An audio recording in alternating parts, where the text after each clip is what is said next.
साथियों नमस्कार, कैसे हैं आप सब लोग। साथियों आज एक इम्पॉर्टेंट टॉपिक पर मैं चर्चा करूंगा। एडल्ट्री के मामलों में साक्ष्य कलेक्शन कैसे करें और अगर करना है तो उसके लिए क्या क्या बिंदु जो है हमें ध्यान में रखने पड़ेंगे, क्योंकि साक्ष्य कलेक्शन एक कला है। आपको मैं एक बात बता दूं कि कई बार देखा होगा आपने कोर्ट के फैसलों के अंदर कि एविडेंस है लड़के के पास में, पर कोर्ट ने क्या कह दिया कि ये इनएडमिसिबल है, ये राइट टू प्राइवेसी को उल्लंघित कर रही है, अतः एडमिसिबल नहीं होगी। और कई बार ऐसा भी होता है कि एविडेंस जो है वो पेश हुई है और इंडिकेट कर रहा है एडल्ट्री को, और लड़कियां उसको अपोज करती हैं कि भाई ये इन्फ्रिंगमेंट है या प्राइवेसी का उल्लंघन है, फिर भी कोर्ट कहती है नहीं भाई एडमिसिबल होंगी, और अल्टीमेटली लड़की के खिलाफ उन साक्ष्य को कोर्ट जो है कंसिडर करती है और लड़के को जो है डिक्री ऑफ डिवोर्स जो है मिल जाता है।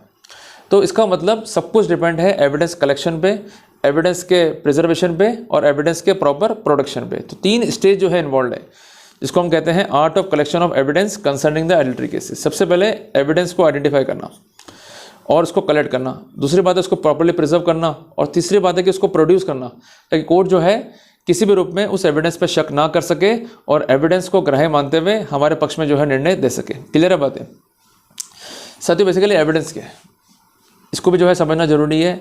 एविडेंस को जो है परिभाषित किया गया कानून के अंदर, ऐसी कोई भी वस्तु स्थिति जिसको हम महसूस कर सकते हैं हमारे सेंसेस से। क्लियर है बात ये। जैसे मान लीजिए कि मैं किसी जगह घूमने गया, मैंने कोई स्थिति को देखा, क्लियर है बात ये, तो ये एक एविडेंस होगी। कोई कागज़ है उस पर कुछ लिखा हुआ है वो मुझे मिल गया, ये भी एक एविडेंस है। मैंने कोई बात को सुना और कोर्ट में मैंने उसको प्रोड्यूस कर दिया एज इट इज़, तो ये भी एक एविडेंस है। मैंने कोई बात कही, क्लियर है, किसी ने सुनी देखी, तो जो बात कही गई जो सुनी गई ये भी एक एविडेंस है। एविडेंस की क्वालिटी, एविडेंस का नेचर बहुत इंपॉर्टेंट रोल जो है अदा करता है इस तरह के मामलों में। क्लियर है साथियों। जब मामला आता है ना एडल्ट्री का, तो इसको हम बेसिकली कहते हैं जार कर्म। बट एडल्ट्री है क्या, ये कम लोगों को जो है मालूम होती है। कुछ लोग ये मानते हैं कि हमारी पत्नी किससे बात कर रही है तो ये एडल्ट्री होगी। कुछ लोग ये मानते हैं कि हमारी पत्नी किसी के साथ जो है घूमने जा रही है तो एडल्ट्री होगी। देखो एडल्ट्री का बहुत सिंपल शॉर्ट फार्मूला है कि there must be the existence of marriage between 2 person. एक तो होगा मेल, दूसरा होगा फीमेल, उनके बीच मैरिज जो है वो अस्तित्व में होनी चाहिए। क्लियर है। और मैरिज के अस्तित्व में रहने के दौरान जो कंसर्न स्पाउस है उसने थर्ड व्यक्ति के साथ जो है इंटीमेसी डेवलप कर ली। इंटीमेसी मीन्स शारीरिक संबंध, दोनों नेकेड हुए और प्रॉपर जो है इंटरकोर्स हुआ। मीन्स उस थर्ड पार्टी का जो पेनिस है वो उस कंसेंट महिला के वजाइना में एंटर हुआ। क्लियर है। तो ये प्रॉपर इंटीमेसी का इंडिकेशन है, और यही फॉर्मूला जो है लड़के में लागू हो जाएगा अगर लड़का एडल्ट्री में है, कि उस कंसेंट हस्बैंड ने उस कंसर्न थर्ड पार्टी जो महिला है उसके वजाइना में पेनिस को इंसर्ट कर दिया, तो it is a case of proper intimacy and intercourse. Clear है। और व्यू यहाँ तक भी है कि अगर पेनिस का इंसर्शन नहीं हुआ, केवल टच भी हो गया वजाइना पे, then it is sufficient. Clear है बात ये। तो ये सब कानून की बातें हैं, उस पर अभी हम इतना विशेषता जोड़ने देंगे, पर मैंने आपको इंडिकेटिव रूप में ये स्पष्ट कर दिया कि एडल्ट्री के लिए इस तरह की पैरामीटर पर हमको जोर देना पड़ेगा। अगर ये पैरामीटर नहीं है तो हम किसी भी रूप में एडल्ट्री को प्रूव नहीं कर पाएंगे। साथियों जब कोई एंड पॉइंट हो, वहाँ तक हमें पहुँचना है, तो कुछ सीढ़ियाँ जो है हमें चढ़नी पड़ेंगी ना। अगर मान लीजिए आप घूमने गए कश्मीर, एग्जाम्पल ले रहा हूँ, और आपको जाना है किसी हिल स्टेशन पे जो बहुत ऊपर है, तो उस एंड पॉइंट पे क्या है, वहाँ तक पहुँचने के लिए आपको एक रास्ता, एक ट्रैवल जो है करना पड़ेगा। तो वो ट्रैवल क्या है, उसका स्टेप्स क्या है, वो आज हम जो है जानेंगे। देखो बेसिकली क्या होता है कि जब भी हमारी वाइफ जो है इंटीमेसी में है या एडल्ट्री में है, प्रॉब्लम क्या होती है कि ये जो कार्यक्रम है ये होते हैं छुप छुप के, कि रात को जो है आप अपने काम में व्यस्त हो रहे हो और वो बाथरूम में घुस गई और बातचीत कर रही है अपने प्रेमी से। क्लियर है। आप दफ्तर चले गए और पीछे से उसका प्रेमी आ गया और आपस में इंटरकोर्स कर रहे हैं। और एक मैंने जो कारण ऑब्जर्व किया ना इस टाइम पे, जो यूथ है ना वो आगे बढ़ना चाहते हैं और बढ़ भी रहे हैं, पर उस आगे बढ़ने की चाह में वो फैमिली को तोड़ रहे हैं। पहले कॉन्सेप्ट था जॉइंट फैमिली का, अब कॉन्सेप्ट आ गया न्यूक्लियर फैमिली का। प्रॉब्लम ये थी कि पहले तो क्या था कि फैमिली में आपकी माँ भी है, आपके पिताजी भी हैं, घर के अन्य बुजुर्ग भी हैं, घर में अन्य लोग भी हैं, तो लड़की उनके बीच में थी। अब क्या है कि आप जॉब के लिए जा रहे हो महानगरों में, आपके साथ की वाइफ है, तो आप चले गए अपने जॉब में, और प्राइवेट सेक्टर में तो इतना वर्क करना पड़ता है कि कई कई बार तो आप रात तक घर नहीं आते हो, कई कई बार तो 2 दिन 3 दिन 4 दिन बाद जो है आप घर पहुँचते हो, थक जाते हो। तो वाइफ को लगता है सूनापन कि भाई ये आदमी तो अपने जॉब में एंगेज्ड है, मैं तो क्या करूँ। तो कोई ना कोई व्यक्ति विशेष आके इस तरह की स्थिति का फ़ायदा उठा लेता है और इंटीमेसी जो है वो डेवलप हो जाती है। क्लियर है। हर केस में ऐसा नहीं होता है, पर अमूमन ऐसा केस देखे गए हैं कि जहाँ पर डेवलप हो गया इंटीमेसी, और इसके अलावा वाइफ की ऑलरेडी जो है किससे इंटीमेसी है शादी से पहले, उसको जो है कंटिन्यू कर लिया। तो they are the common instance of such type of scenarios. तो बेसिकली क्या है कि एडल्ट्री हो गई है, सब कुछ चल रहा है, तो वाइफ को जो है छुटकारा चाहिए आपसे। तो आरंभिक स्तर पर अगर वो कुछ डिस्क्लोज नहीं कर रही है तो उसका रुख भी जो है आपसे काफ़ी दूर होना जो है शुरू हो जाएगा। तो ये इसके आरंभिक लक्षण हैं। हालांकि ये लक्षण कंफर्म नहीं कर रहे हैं, पर ये आरंभिक लक्षण है। अगर आपको मालूम पड़ता है कि आपकी वाइफ जो है एडल्ट्री में है तो प्रोवोकेशंस नहीं होना चाहिए आपको।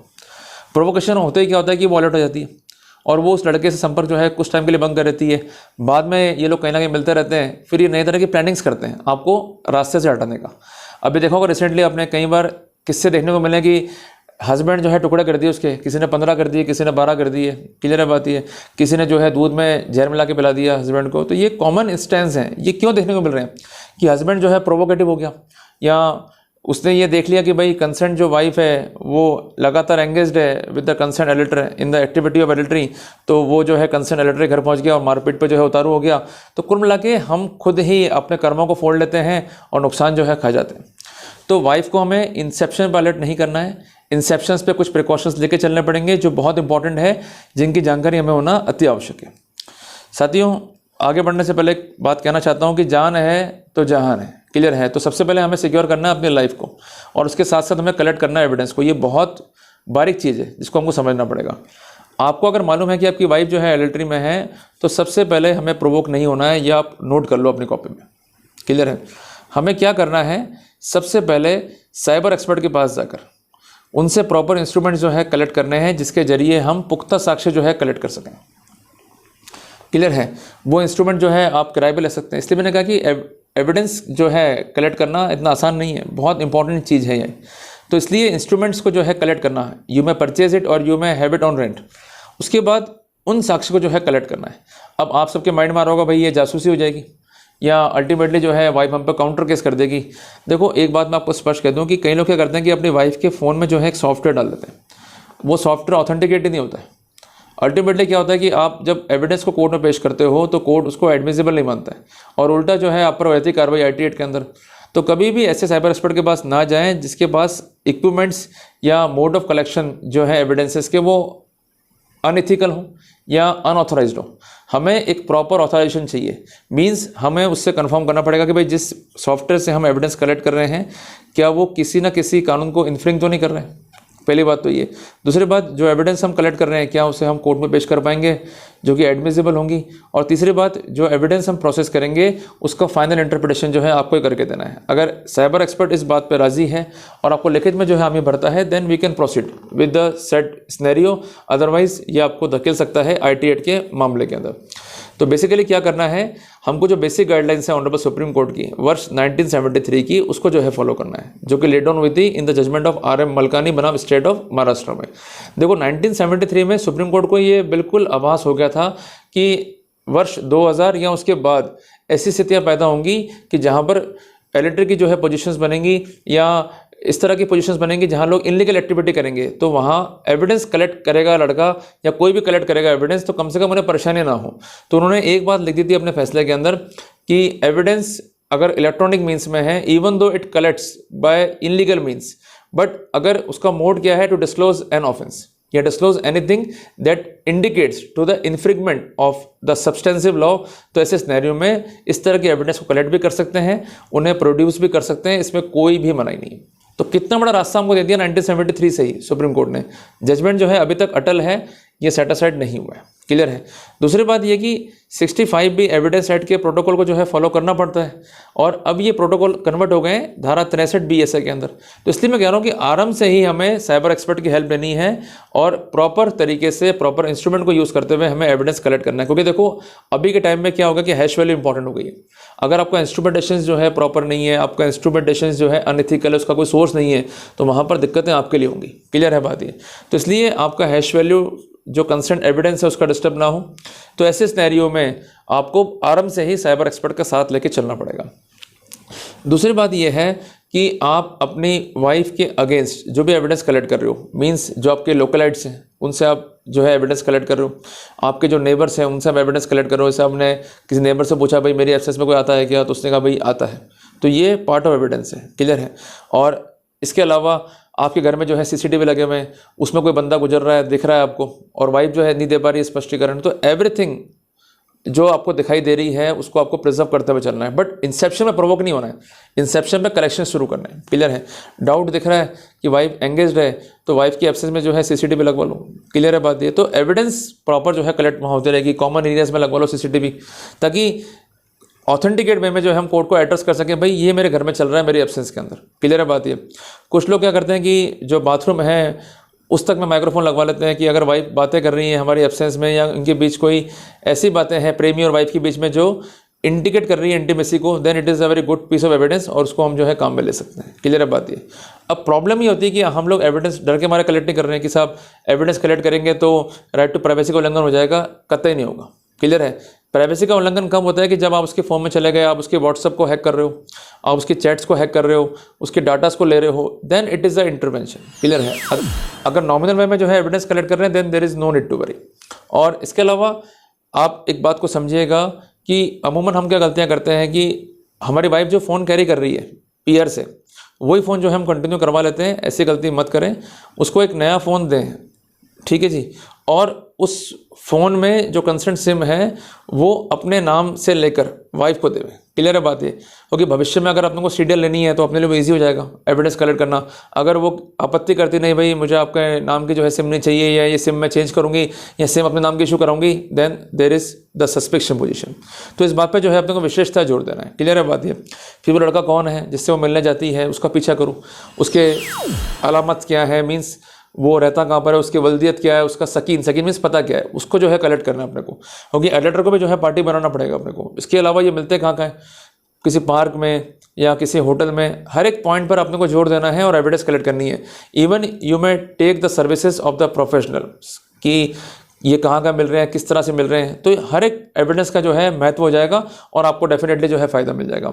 और कई बार ऐसा भी होता है कि कोई थर्ड पार्टी जो है पीछे लगा हुआ है आपकी वाइफ के, और वो जो है एविडेंस कलेक्ट कर रहा है और वो जो है आपको एविडेंस भेज देता है बाय पोस्ट।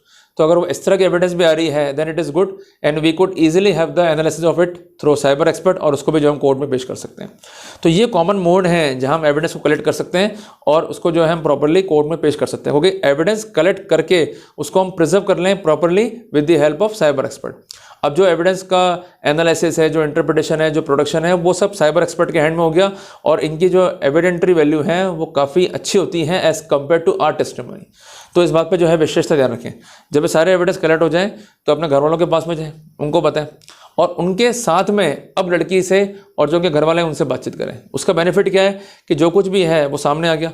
अब लड़की जाए घर से तो वेल एंड गुड। और एक बात मैं कह दूं कि जो लड़की या आपकी जो वाइफ है इस तरह के जो एंगेजमेंट्स में अगर इन्वॉल्व हो गई है तो बिल्कुल उसको घर से बाहर निकाल दो। ये स्थिति वैसे कि आप घर में एक अजगर लिया, आपने इसको बड़ा भी कर लिया, अल्टीमेटली उसने खाना पीना छोड़ दिया। क्लियर है? तो उसको तुरंत जो है घर से बाहर निकाल देना चाहिए, क्योंकि ये वही अजगर है जो अल्टीमेटली भूखा रहकर आपको जो है अपना नेवाला बना लेगा। तो लड़की को अगर लगता है कि भाई उसके लिए जो सेटिस्फैक्ट्री पॉइंट है उसका बॉयफ्रेंड है या कोई थर्ड पार्टी है, तो then allow her to go. अगर उसको आप रिटेन करोगे, उससे लड़ोगे, झगड़ा करोगे, उसे अपना बनाने की कोशिश करोगे, तो अल्टीमेटली वो आपको मार देगी। क्लियर है बात ये? तो बेसिकली अब सब कुछ खत्म हो चुका है, एविडेंस आ चुकी है, उसको बाहर निकाल दो और उसके बाद उसको लीगल नोटिस देने का अपने को, उसके बाद जो है केस फाइल करना है। ये इंपॉर्टेंट स्टेप्स हैं टू कलेक्ट द एविडेंसेस, ताकि हमें दिक्कत नहीं पड़े और हम इजीली केस को जो है कॉन्टेस्ट कर सकें। तो उम्मीद करता हूँ कि आज मैंने आपको समझाया तरीका 8 कि how to collect the evidence, उसके बाद करना क्या है और स्ट्रेटेजी क्या रहेगी। तो जल्दी मिलते हैं अपन एक नए टॉपिक के साथ। टिल देन, जय हिंद, जय भारत।